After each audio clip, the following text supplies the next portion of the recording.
Hello दोस्तों, नमस्कार। आज मेरी वीडियो जैसे हमें किस तरह की कंपनी पे इन्वेस्ट करना चाहिए, सीधे शब्दों में यही बोलना चाहूँगा। अब देखो, सेगमेंट काफ़ी टाइप के होते हैं। जैसे कंपनीज़ में कोई आईटी फर्म है, कोई फार्मास्यूटिकल कंपनी है, कोई कंपनी आपकी जैसे डेली प्रोडक्ट्स बनाती है। इनके टाइप मैं सारे बताना चाहूँगा बाद में। जैसे रिन्यूएबल सोर्सेज़ है, जैसे सोर्सेज़ के बारे में है, जैसे आपकी कोई कंपनी इलेक्ट्रिसिटी प्रोड्यूस करती है, हाइड्रो कंपनीज़ हैं, इस तरह की। और मेटल्स की कंपनी होगी, जैसे मेटल्स की होगी, सेमीकंडक्टर्स की कंपनीज़ होगी हमारे पास जो भी इंडिया में है, और केमिकल कंपनीज़। इन 6 सेगमेंट्स में आप सभी को मैं बताना चाहूँगा इन कंपनियों के बारे में कि कौन सी कंपनी में कैसे इन्वेस्ट करें और किस तरह के करें। अब देखो, आईटीज़ कंपनीज़ है। आईटीज़ कंपनी में आएंगी आपकी टीसीएस होगी, इन्फोसिस होगी, एचसीएल होगी। ये सारी की सारी आपकी आ गई आईटीज़ कंपनी में। जैसे फार्मास्यूटिकल कंपनी होगी, सन फार्मा होगी, सिप्ला होगी, डॉक्टर रेड्डी होगी। ये मैं 3 आपको इम्पोर्टेंट वगैरह फार्मास्यूटिकल्स कंपनी के बारे में बता रहा हूँ। अब जैसे डेली प्रोडक्ट्स की कंपनी होगी, जैसे कॉलगेट होगी, हिंदुस्तान यूनिलीवर होगी, पीएनजी होगी। ये मैक्सिमम आपके क्या बोलते हैं, डेली प्रोडक्ट्स बनाती हैं। जो भी करती हैं, मोर देन 50% ये कवर करती हैं जो भी हमारे डेली प्रोडक्ट होते हैं। और ये है रिन्यूएबल सोर्सेज। इसमें आएगी जैसे आपकी सुज़लोन होगी, जेपी पावर होगी, सीजी पावर होगी, अडानी पावर होगी, अडानी ग्रीन होगी। इस तरह की जो कंपनियां आएंगी वो सारी की सारी आएंगी रिन्यूएबल सोर्सेज में। जैसे इसमें और भी करूँगा मैं ऐड, एसजेवीएन हो गया। इस तरह की कंपनीज जो भी आएंगी जो बिजली प्रोडक्ट वो बनाती हैं, इलेक्ट्रिसिटी बनाती हैं आपके, चाहे वो हाइड्रो से हो, चाहे सोलर से हो, कैसे भी हो, वो रिन्यूएबल सोर्सेज में आएंगी। अब मेटल की कैसे आएगी, जैसे टाटा स्टील हो गई, बीएचईएल हो गई, वेदांतास हो गई। ये सारी की सारी आएंगी मेटल्स में। जैसे केमिकल्स कंपनी, ये भी एक टाइप है। और भी ऐसे सेगमेंट में होगी, काफ़ी सेगमेंट में होगी। पर केमिकल्स में आएंगी जैसे पेंट की कंपनियां होगी। पेंट में कौन सी आएगी, एशियंस आ गई, नेरोलैक आ गई, इंडिगो आ गई, इस तरह की आएगी। और जैसे फेविकोल है, तो ये केमिकल्स की कंपनी है। अब कंपनीज में मैं आपको और प्रोडक्ट, जैसे कोई भी कंपनी लेंगे तो आप कंपनी का स्ट्रक्चर कैसा होगा, मैं उसके बारे में आपको बताना चाहूँगा।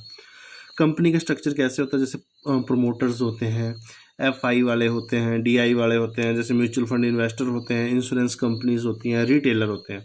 मेन हम 6 टाइप्स के बारे में ही पढ़ेंगे। जैसे मेन ये 4 मेन होते हैं वैसे, पर ये भी इन्वेस्टेड होते हैं, तो इनका भी फंड जरूरी होता है, मैं बताना चाहूँगा। जैसे प्रोमोटर जो होते हैं, वो प्रोमोटर होते हैं जिन्होंने कंपनी को खड़ा किया हुआ है। खड़ा मतलब जैसे कंपनी, जो भी फर्स्ट इन्वेस्टर हैं उनको हम प्रमोटर ही बोलेंगे। अब प्रमोटर अपने हिसाब से, जैसे कंपनीज में जैसे 100% कंपनी में से उनका है 30%, तो कंपनी को हम बोल सकते हैं कि ओके ओके है कंपनी। अगर हाँ, मोर देन 30% अगर है उनका प्रमोटर का, तो इसका मतलब है कि कंपनी के लोगों की दिलचस्पी ज़्यादा उस कंपनी में है, तभी इन्वेस्टेड किया हुआ है। अगर मेरे हिसाब से कंपनी में अगर मोर देन 30% होगा तो कंपनी अच्छी कंपनी मानी जाएगी प्रमोटर के हिसाब से, जैसे इन्वेस्टर करने के हिसाब से। ये तो मैंने बता दिया क्राइटेरिया, जो भी मेरे को एनालिसिस करके मुझे लगा कंपनीज के बारे में पता, उसके बारे में बता दिया। सेकंड है एफ आई वाले। ये कौन से होते हैं एफ आई वाले? एफ आई वाले कौन से होते हैं? ये होते हैं फॉरेन इंस्टीट्यूशंस, जो आउटर कंपनीज होती हैं इंडिया के बाहर। ये सब कुछ हमारे जो भी इनके फंड मैनेजर हैं वो सारी चीज़ देखेंगे कि इंडिया में इस टाइम कौन सा सेक्टर ग्रो कर रहा है, इंडिया की जीडीपी किस तरह की है, किस में ज़्यादा संभावनाएं हैं, जैसे किस में अपॉर्चुनिटीज़ ज़्यादा हैं, किस कंपनीज में, किस सेक्टर में ज़्यादा है। वो सारा का सारा चेक करेंगे और उसी में इन्वेस्टेड करेंगे। जैसे फॉरेन की कंपनीज, जैसे ये देखेंगे, अगर फॉरेन की कंपनी मोर देन 7% या 10% होगी तो वो अच्छी कंपनी मानी जाएगी। मोर देन अगर 7% होगी एफ आई की होल्डिंग किसी भी कंपनी में, तो अच्छी कंपनी वो मानी जाएगी। अगर जैसे इसके बाद जैसे डोमेस्टिक इंस्टीट्यूशन आ गए, डोमेस्टिक इंस्टीट्यूशन होंगे इंडिया के। इसमें होगा आपका, जैसे इंडिया में भी जैसे अगर 10% से मोर है अगर डीआई वालों का, तो ये भी अच्छी कंपनी मानी जाएगी जो भी इंडिया की होगी। इस तरह की होल्डिंग होगी तो अच्छी मानी जाएगी। डीआई वाले भी एफआई वालों को देख के ही करेंगे, जिस तरह के करेंगे। जैसे एक एग्जांपल मैं एफआई वालों में बताना चाहता हूँ, जैसे अडानी पावर है। अडानी की कोई भी कंपनी है तो उसमें एफआई वालों का बहुत ही अच्छा कंट्रीब्यूशन है और प्रमोटर्स का भी, इस तरह का इनका अच्छा, इन दोनों का अच्छा है, एफआई और डीआई का। इनकी ग्रोथ बहुत ज़्यादा होती है जो भी अडानी के ग्रुप हैं सारे के सारे। अब जैसे म्यूचुअल फंड होल्डर हैं, जैसे हम एससीप वगैरह चलाते हैं सारा सब कुछ, तो उसमें भी म्यूचुअल फंड इन्वेस्टर की काफ़ी होल्डिंग होती है कई कई कंपनीज में। जैसे ये मान लिया आपकी 4 to 5% होती है कई कंपनियों में, तो ये भी अच्छी मानी जाएगी। जैसे इंश्योरेंस कंपनियाँ हैं 3 to हो गया 5%, ये भी अच्छी कंपनीज मानी जाएंगी क्योंकि इसमें इंश्योरेंस कंपनियाँ होल्ड कर रही हैं। अब रिटेलर कौन सा थे? रिटेलर हो गए या नॉन इंस्टीट्यूशनल बॉडीज़ होगी, वो आएंगे। जैसे आम बंदा होता है, जैसे हमारे तरह आपकी तरह कोई भी शेयर होल्डर होगा जिसका डीमैट अकाउंट होगा, वो रिटेलर में आएंगे। अगर कंपनीज का अंदर रिटेलर्स का है तो भी अच्छा माना जाएगा, क्योंकि अगर मोर देन अगर 40% है तो इसमें लोग इंटरेस्टेड हैं उस कंपनी में।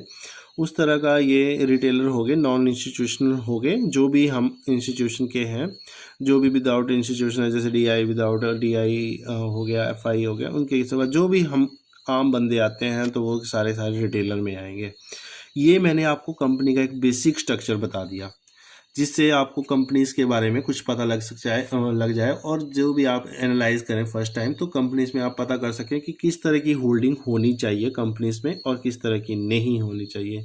ये मैंने आपको बेसिक बता दिया। जैसे इसमें आपको ये भी देखना पड़ेगा, वो मैं नेक्स्ट टॉपिक में आपको कवर कराऊंगा कि जैसे कैश फ्लो क्या होगा। ऐसा नहीं कि कंपनी कोई कैश लेके बैठ गई है और इसको कहीं इन्वेस्ट नहीं कर रही है, बस ऐसे आप शेयर होल्डर के रूप में जैसे डिविडेंड वगैरह दे रही है, बस वैसे दे रही है।